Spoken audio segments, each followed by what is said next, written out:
Fabienne Kemener suit le projet, soutient le projet à bout de bras depuis le début, tout à fait depuis le début. C'est l'agent de liaison, c'est-à-dire c'est quelqu'un qui accueille les représentants des villes dans l'agence pour les rassurer, expliquer la démarche avant de leur demander des sommes d'argent considérables, ce qui nous permet de travailler dans les meilleures conditions, au niveau de la restauration notamment. Donc je tenais à te remercier parce que ce projet n'aurait jamais avancé, puisque moi concrètement quand je devais négocier un contrat, je voulais travailler gratuitement, même inviter au restaurant les gens. Donc, Oui. Et en psychanalyse ça ne marche pas du tout. Donc tu m'as appris cette rigueur. Je voulais te demander, Fabienne, qu'est-ce que tu crois que l'ouvrage a pu apporter dans la démarche de la psychanalyse urbaine? Est-ce que toi, le lire, ça a été redécouvrir la pratique ou parce que c'était des confirmations? J'ai l'impression que ça l'a un petit peu approfondi. J'ai l'impression qu'on a aussi beaucoup fait les choses depuis 5 ans, la tête dans le guidon, avec pas toujours le recul nécessaire d'une science qui est empirique, qui se fabrique sur la route et qui se fabrique en faisant. Et donc du coup, ce livre-là, à un moment donné,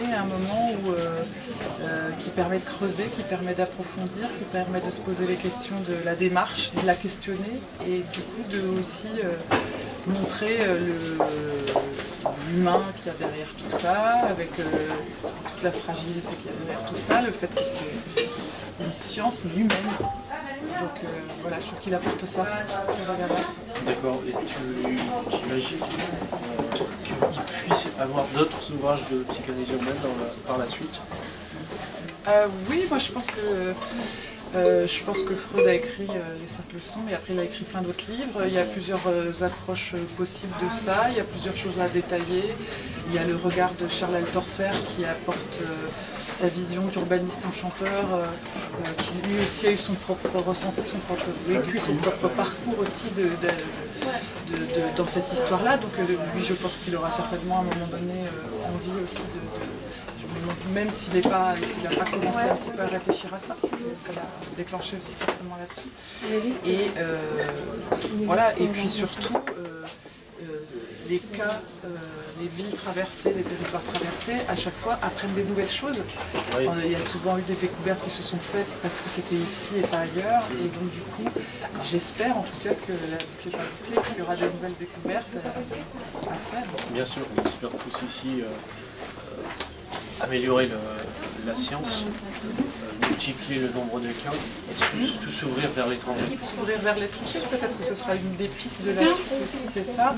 Avec là, je te l'ai pas dit, mais je travaille sur Beyrouth. Ah oui? Ouais, avec Alexis, on commence à essayer de démêler Beyrouth.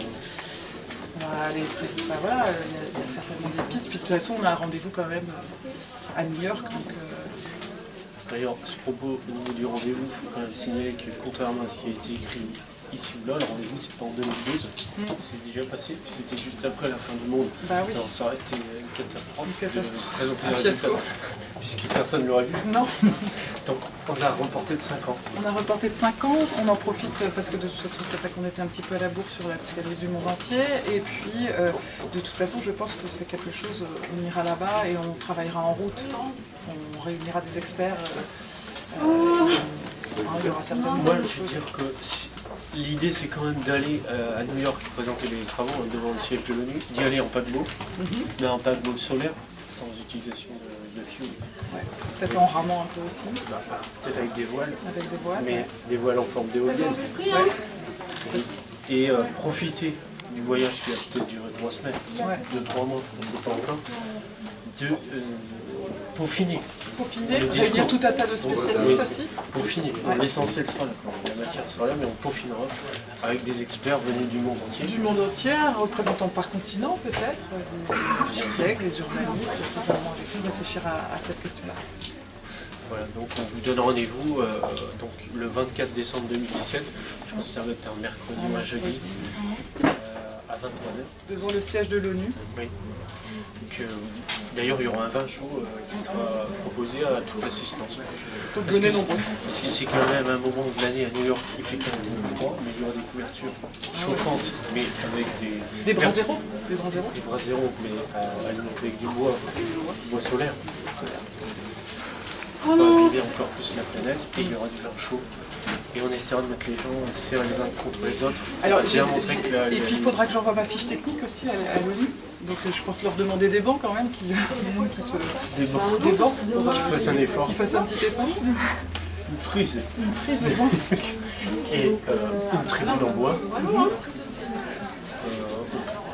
C'est une fiche technique assez simple, hein, c'est pas faire. On escoute quand même une bonne centaine de personnes, mais avec quand même l'idée de projeter le discours sur le web.